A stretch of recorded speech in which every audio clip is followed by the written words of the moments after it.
It's Matthew, your friendly neighborhood technician here, making another cooking video for you as your friendly neighborhood technician. Those of you that keep up with my YouTube channel already know that I'm kind of taking a break from business and work and trying to build a shop and all that other stuff, taking a break from the mechanic stuff. And so I'm making and posting cooking videos.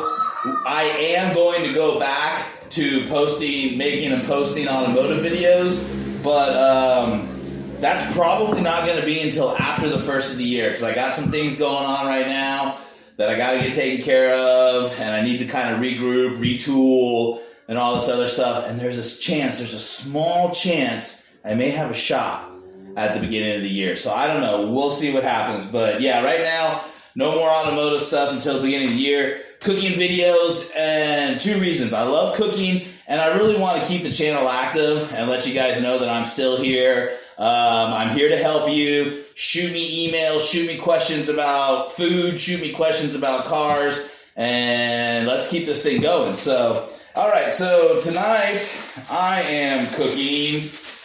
I've got some pretty awesome ribeyes I picked up. Now, I've been marinating these ribeyes in Stubbs beef marinade. If you never heard of that, I'm pretty sure most of y'all have heard of that. Now, I'm from Texas, and so that's how I know about it. Good stuff, Stubbs beef marinade, and I've got some beautiful, nice thick ribeyes.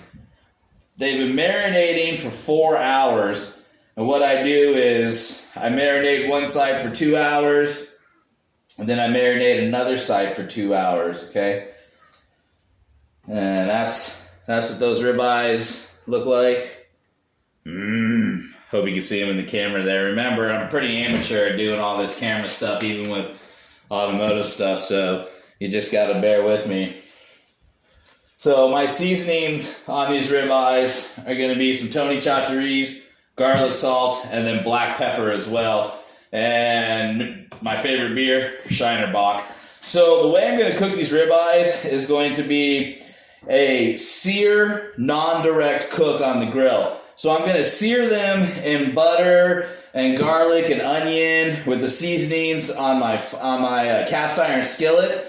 And then I'm going to remove them, remove the cast iron skillet, remove the steaks, set them aside, rearrange my fire, and cook them for about an hour slowly on the barrel smoker. So let's go check out what I've got set up as far as my flame goes and stuff. I need to go find a lighter real quick. I'll be right back. Alrighty, so it's definitely going to get dark on us, so we'll be doing this under moonlight, under flashlight. Okay, so as you've seen in my previous videos, I just use pretty much a simple barrel grill, but I've turned it into what I call a barrel smoker. And it really all boils down to the method and way that I build my fire. I try to stay away from charcoal. I like to use like the Royal Oak hardwood lump or all natural hardwood lump. It's the pre-burnt wood stuff. So that's what we have set up for fuel. Now, to start off for the sear method, I've got a pretty decent amount of charcoal built up right there. I'm looking at the focus on this, and this is terrible. Sorry about that, guys. So anyways, yep, got my charcoal set in the middle, and that's how we're going to start off. And then once we're done with the first step of this, searing our steaks in our cast iron skillet, we're going to rearrange this fire. I've got a chimney chute. I do not like using any chemicals, any fire starters, so I've got one of those natural bundle things here. No! The wind wants to fight against me. Man versus nature. I shall cook. Alright. So we're going to let that get started. Get going. There's my beautiful wife. In the meantime, we are going to season these steaks and get them ready to go on. Plus, we also need to chop up some garlic and onions and other stuff like that.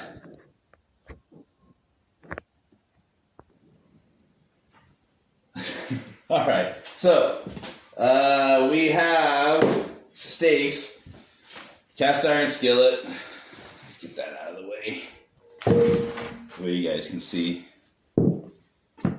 And garlic salt. So I'm not going to use sea salt because I'm using garlic salt. There's already sea salt in this. So if you're going to use garlic salt, yeah, obviously you're already using salt. So try not to use sea salt or anything else because then you're just going to add too much salt. So we're going to do just a little bit of garlic salt on there.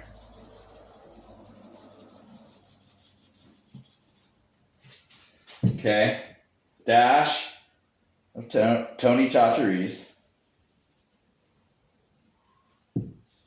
And then a little bit of crushed black pepper. There we go. Flip her over.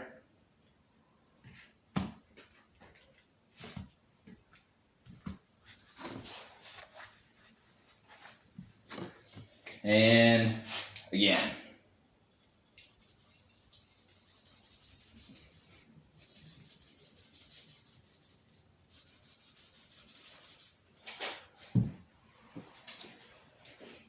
Tony Chachere's.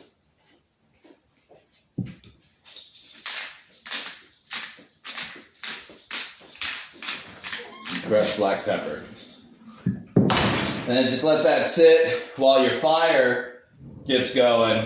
And then we'll go ahead and get our skillet on there. Put a little bit of butter, chopped onions, and chopped garlic. We're going to sear the steaks in the butter, chopped onions, and chopped garlic, and it's going to turn out amazing.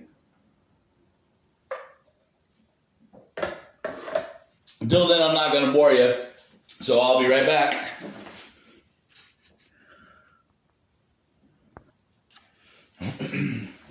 One more thing I thought I'd share with you. So these 3 steaks, the way I do it when I cook them, because I've got a family of 6, 4 kiddos and a wife. That's a pretty big family. So these 3, that's really more than enough. What we do is we cut them in slices. And that's how we serve them, basically. And so just thought I'd let you know that you don't need 6 of these to feed, you know, a family of 6 or 7 or more. I would suspect if you were to slice it up, you could, if you were a family of 4, you could easily get away with 2 of these. And so I picked these up at Albertsons for less than $50. So it's really not that of an expensive meal at all. So just thought I'd share that info with you.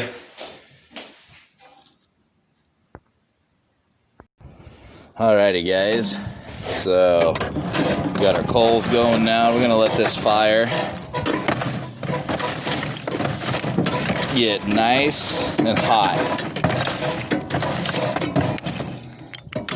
For the searing process in the pan, I'm gonna bring this fire up to 400 degrees. So go ahead and grab your favorite drink and kick back and just let it do its thing. You know what? It doesn't hurt. While your fire's getting nice and hot to the temperature you want, it doesn't hurt to go ahead and throw your pan on there and go ahead and let it start preheating along with it. Alright, so we're at a good medium heat. And you want a medium heat with your fire when you're searing because you don't want your butter to burn. So let's get some butter to burn. Let's get some butter in there.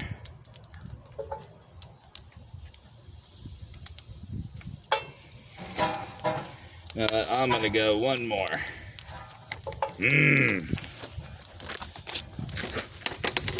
And then for flavor, I'm going to add a little bit of garlic and some onions. I don't expect this to stay on throughout the grilling process, but it'll add a wonderful flavor to it.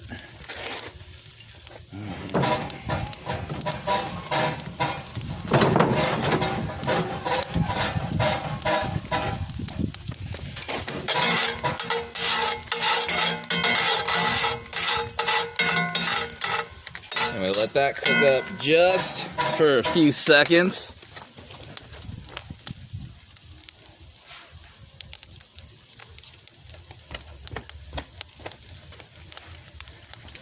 Now we're going to add our steaks. Okay, and we're gonna start our steaks with the fat side down. You want to get some of that fat in there. That's gonna steer some of that flavor in there for you.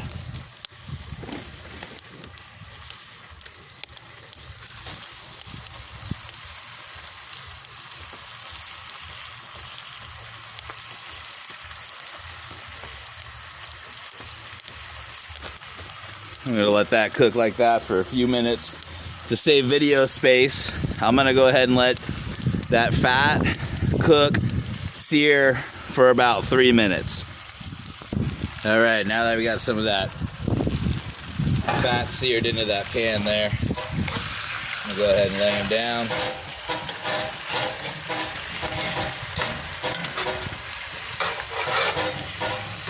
Situate them in there.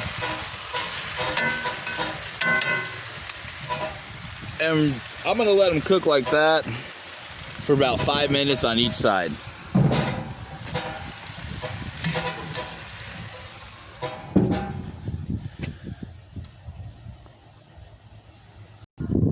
All right, it's been 5 minutes. Let's flip these suckers.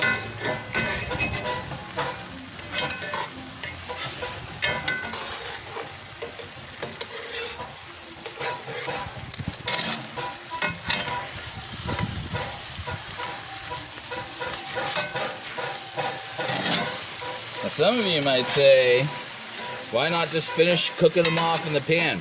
Actually, if you wanted to, be creative, go for it. I've done it in the pan, and it does taste amazing that way also. Okay, so we got a good sear on this side. We're gonna go ahead and sear it on the other side, and to a certain extent, I'm not so sure that searing is a proper term. I'm not a professional chef, but 5 minute sear on each side, and then we're gonna go indirect fire method for cooking now. As a side, in case you're wondering, I've got baked potatoes tucked down here next to the fire.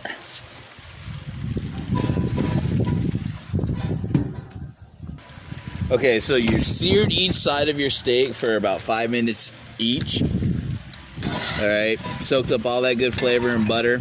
Now what we want to do at this point, if you want to cook in the pan, you want to control your fire and make sure it doesn't get too hot so the butter doesn't burn, and cook your steaks how you like them. I like that good caramelized grill crispiness and all that other good stuff, so I'm gonna move to an indirect fire method. So I'm going to remove everything off of here. I'm gonna push this fire all the way over to one side. I'm gonna cook the steaks on this side above the potatoes. So there you go, folks. I've got the fire now moved to one side. I've got my potatoes over there. We're gonna go ahead and cook our steaks on this side. All right, let's get our steaks on there.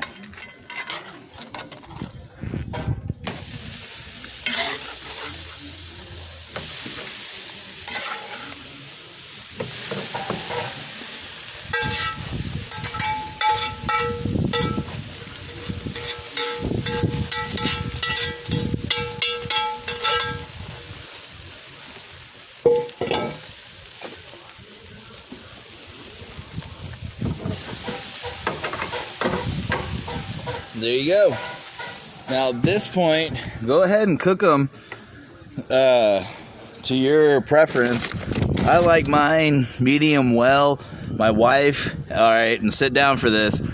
Don't hate me for this, but my wife likes them well done, and I've actually learned how to cook a well done steak, juicy all the way through, because we have a saying where I come from. And it's, if mama ain't happy, ain't nobody happy. So at this point, cook them how you like them. I'm going to finish mine out. Go ahead and stick with me if you want to see the end result. All right, guys. Getting close to end game here. To finish them off, I moved them directly over the fire, and now we are grilling. And they look amazing. Look how juicy they look. Like I said, one of these I'll leave on a little bit longer than the rest, because the mama enjoys a well-done steak. But here in just a minute, I'm going to pull them and show you the end result. Alrighty, guys, and these steaks are right at about where my family likes them. And like I said, my wife enjoys a well-done steak cooked all the way through. But there's still definitely juices in that. If the mama ain't happy, ain't nobody happy.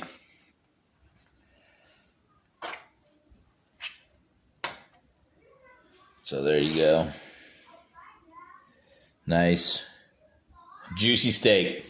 So there you go, folks. Hopefully that gives you a good idea to be creative on your own and maybe come up with your own recipe. So basically I did a sear first, indirect, then I went ahead and moved to a direct fire method. It's amazing. Let me warn you, if you feed your family these steaks, they're probably never going to want to go out to eat again. Or if you do go out to eat, you're just going to be disappointed. So, all right, guys. Well, hey, everybody. Thanks for supporting me. Thanks for checking out my channel. Remember, I'm still here for automotive help. Shoot me an email if you need automotive help at highgrooveautomotive30@gmail.com. So that's HIGHGROOVE, the number 30. Well, I'm sorry, highgroove auto, AUTO, the number 30@gmail.com. So highgrooveauto30@gmail.com. That's the best place to get a hold of me for automotive questions. Through that email, I can answer your questions, trade phone numbers, send you schematics, whatever you need, all that other good stuff. In the meantime, I'll keep sharing some of my cooking videos and ideas, and don't forget to hit the like and subscribe button. And so I think it's time to go feed the family, guys. All right, y'all have a good night. I am signing off.